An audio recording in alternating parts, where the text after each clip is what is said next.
kung saan man kayo sa mundo.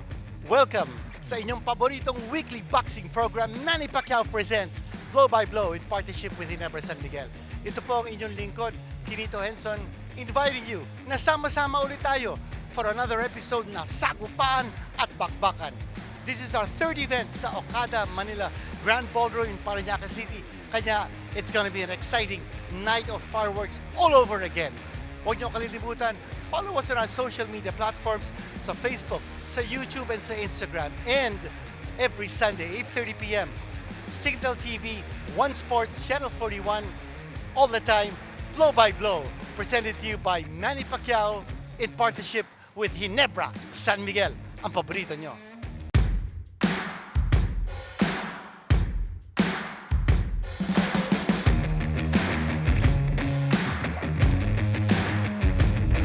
Nag-start po ako sa amateur MMA. Nag-MMA din po ako. Tapos, yun, punta din po ako dito sa boxing. Nung nag-decide po ako mag-pro, yung nakilala po akong taga doon sa amin na dating professional boxer. Nakilala rin po ni Coach. Sobrang saya po. Thank you, Lord. Sumani, thank you po sa opportunity na to. Maraming salamat po dahil makakapaglaro po sa Dubai. Nandito po tayo sa Okada, Manila at nasa lungsod ng Parañaque. Yan po, Okada Manila Hotel and Casino to make it official. At alam nyo po ang Blow by Blow, nakarating na po sa Narbacan, sa Pasig, Iloilo, Cantilan, sa General Santos, Imus, Manila, Mandaluyong. Naku, ang dami na natin napuntahan. Pero ngayon, babalik po tayo sa Parañaque. Huwag niyong kalilimutan, subscribe and follow us sa ating mga social media platforms sa Facebook, Instagram at YouTube. That would be Blow by Blow MP. At ang ating mga patakaran, no 3 knockdown rule will be in effect. At ang referee will be the only one authorized to stop the fight. And a fighter cannot be saved by the bell in any round. Okay, tuloy-tuloy na po ang bakbakan natin. Ang unang-unang laban natin, magandang laban ito. This is in the super flyweight division, 115-pound limit. 4-rounder po ito, Guarana kontra Mandal. Makikita po natin ang ating tail of the tape to give you an idea kung ano po ang mga vital statistics ng ating mga maglalaban. Pareho po silang making their professional debut. Pareho din po silang kaliwete. Taga Mandaluyong po si Guarana out of Palawan at si Mandal naman po from Marikina City out of San Jose, Tacloban. Okay, ito na po ang ating ring announcer, Bobby Mondehar. Ladies and gentlemen, introducing the fighter fighting out of the blue corner. He weighed in at 115 pounds. He's on his pro debut, fighting out of Meg MMA Tumana Boxing Stable, Marikina City. Ladies and gentlemen, John Darby Mandal. Right across the ring, fighting out of the red corner. He weighed in at 116.2 pounds. He's on his pro debut, fighting out of Tiger City Boxing Gym, Mandaluyong City. Ladies and gentlemen, Mark Philip Guarana.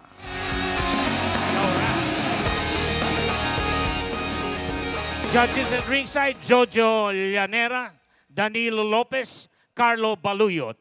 A third man in the ring, referee Eduardo Nobleza.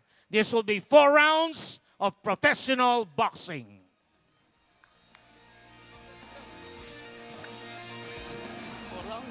Bawal ang ulo, bawal ang siko, bawal ang suntok na babasa bewang. Pag dito, pwede. Good luck, that's glove. At ito na po, 4-rounder, 115-pound limit in the super flyweight division. Guarana wearing the white trunks kontra Mandal wearing the dark trunks. At nabanggit po natin kanina, pareho po silang kaliwete. Very frisky yung dalawa. Guarana just missing with that right uppercut. Again, si Guarana is wearing the white trunks. Trying to deliver a combination 1-2. Magandang patama yon That left straight coming from Mandal. Both fighters circling each other, making good use of the space. Hindi po sila mga stand-up fighters, ha? Magalaw po sila. Especially to si Mandal, oh. Moving away from that right hand ni Guarana. Guarana, some big shots being delivered to the body. Nakatama doon si Mandal. A counter right hand. Mandal trying to poke away with that right jab. And then moving to his left, moving to his right. Good lateral movement. Guarana trying to size up his opponent. Looking for a target. Magalaw ito si Mandal. Nice left hand coming from Guarana. Nice combination. Just missing with a right hand. Oh, hop. Sandali. Bagsak dito si Mandal. And it could be a blow below the belt. Sandali. Mabibigyan siya ng time to recover. Referee Ed Nobleza. Sandali. Ano bang nangyayari dito? Mukhang hindi natatayo. But he's given 5 minutes to recover from that blow below the belt. Ito makita po natin. Yun. Underneath the belt line. Medyo delayed reaction dun. Si Mandal going down on his knees on all fours. At ito nakahiga pa, no? Now, if he's not able to recover within 5 minutes, he will be declared the loser by a technical knockout kung hindi siya makaka-recover. At the same time, ang referee naman po natin, if he determines that it was a deliberate shot, it could end up a disqualification against Guarana. Pero si Mandal, now, up on his feet, ako, mukhang hindi na makaka-recover. Okay, he got up and then he went down again. Mukhang okay na siya. Sandali, okay ba o hindi? Yung nabanggit natin kanina, he has 5 minutes to recover, but he faces a sanction. Kung hindi siya makaka-recover, technical knockout loser siya. Again, yung binanggit natin, not unless ang ruling ng referee at disqualification because of the illegal blow. Ano yun? Mukha yatang pinulot ni Mandal ang kanyang mouthpiece nandun sa lona. Naku, hindi naman pa pwede yan. Konting hygiene. Naku, ang ating referee, wala pang suot-suot na guwantes. Kailangan may gloves para makapulot ka ng mga mouthpiece kung sakasakali man nasa lona. Okay, ngayon, bumabanat yung dalawa. And it's Guarana connecting with a right hand. Oh! Mandal is down. That's a knockdown. Tumama yung kanan ni Guarana at si Mandal. 6, 7, I don't think he can take this kind of punishment. 8, Tanong ni referee Nobleza, kaya pa? Sandali. Kaya pa ba? Oo, sabi ni referee, okay. Bumagsak na po si Mandal dito 10 seconds. from a legit knockdown. Ito na naman si Guarana. Oh, he's really pounding that midsection and then clubbing away to the head. Hindi na po sumusuntok si Mandal. I think it's over. I think it's over. Now, no fighter can be saved by the bell. Pinibilangan pa ni referee Nobleza. Wala na yan. Tatayo. Will he be given a chance? Again, no fighter can be saved by the bell. Pero tumunog na yung bell. So, he beat the 10 count. Tuloy po ang laban. Pero palagay ko, wala sa kondisyon si Mandal. 2 beses po siya bumagsak.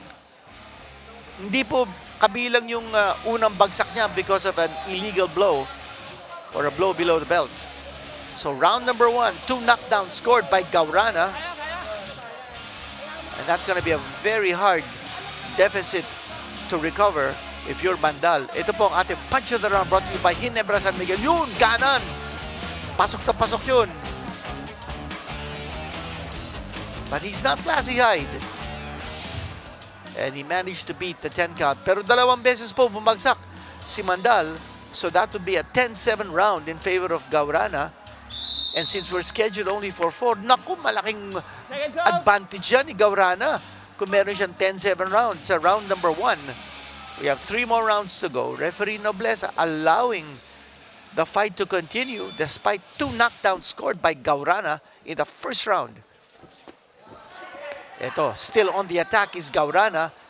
He's going for the kill. He's sensing na hindi kaya ni Mandal yung kanyang suntok.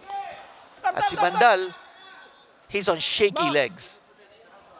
Papansin natin dito, hindi na masyadong sumusuntok. Si Mandal, he's just taking a lot of punishment right now. A feeble left jab coming from him. And ito, pounding away. And the referee is gonna stop it. And that's a wise decision. Referee Nobleza saying, enough is enough. Hindi na po bumagsak si Mandal in round number 2, pero pabagsak na rin siya.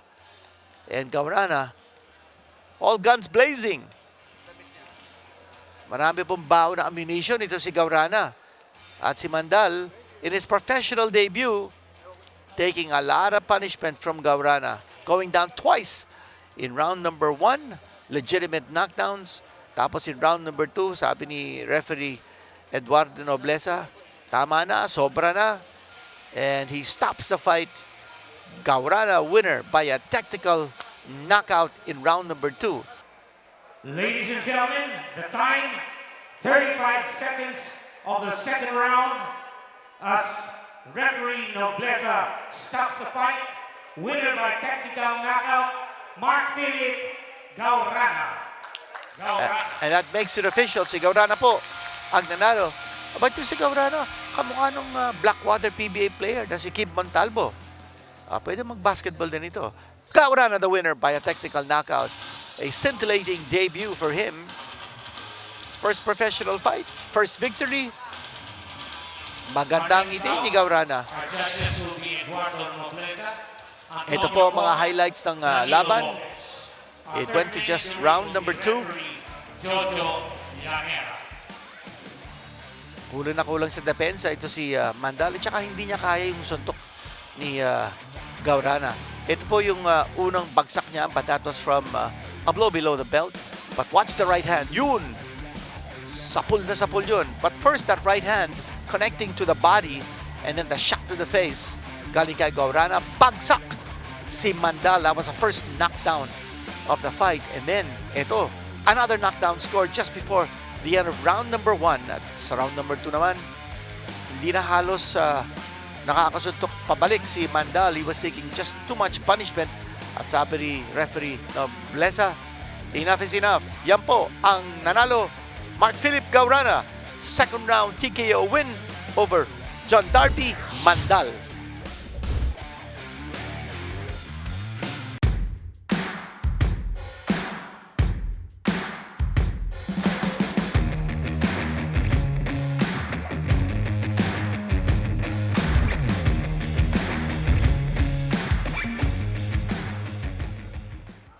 Pumunta ako dito, ito talaga yung inaano ko. Pero napasok muna ako sa trabaho. Tapos hanggang sa nakita ko po yung inaanap ko si coach. Yun, doon na ako nagsimula. Nag-start po ako sa amateur MMA. Nag-MMA din po ako. Tapos yun, punta din po ako dito sa boxing. Boxingero din po kasi yung lolo ko eh. Palaging mag-ingat daw ako. Palaging good luck sa mga bawat daw labang ko. Bera na lang din kami doon, kontak-kontak sa mga magulang ko. Pag Diyos, dasal lang palagi. Tapos disiplina sa katawan.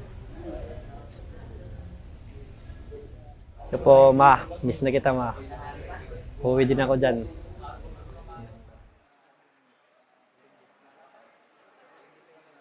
Nung nag-decide po ako mag-pro, may nakilala po akong taga doon sa amin na dating professional boxer. Nakilala rin po ni coach.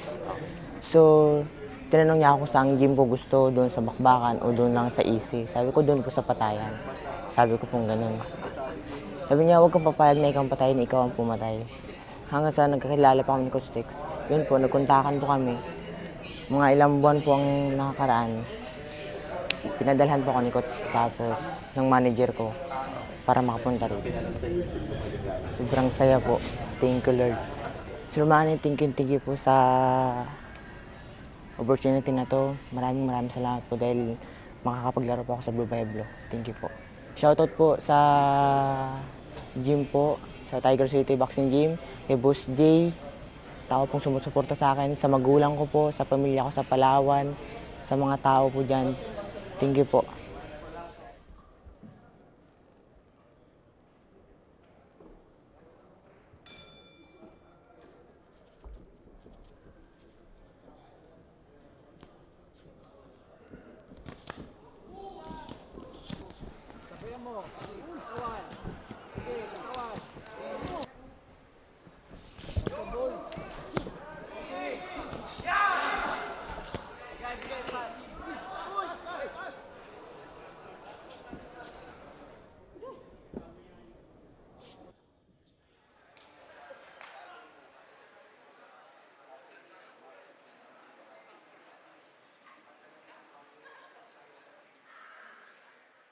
Darb, ginagamitan ka ng ano?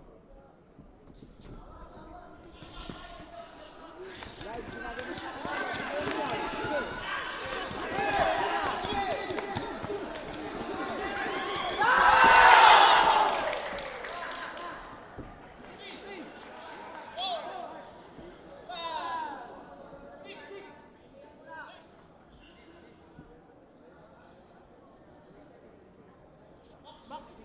Power shot. Reboot. Nice shot.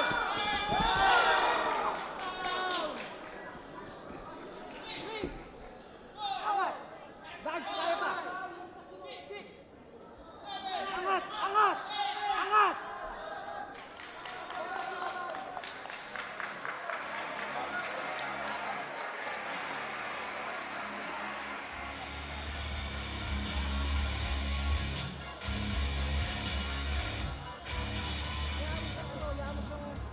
Alam na natin na ganyan yung gagawin, gigit-gitin ka ng gigit-gitin eh, sinabayan mo pa. Ano yan? Baka body shot ka. Mumog ka. Pivot, body shot.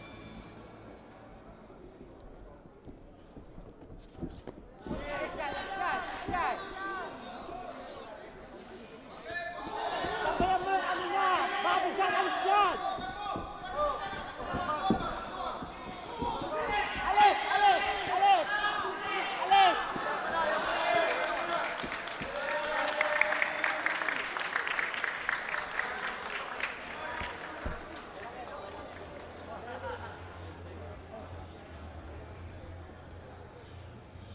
Ladies and gentlemen, the time, 35 seconds of the second round, as referee Nobleza stops the fight. Winner by technical knockout, Mark Philip Guarana.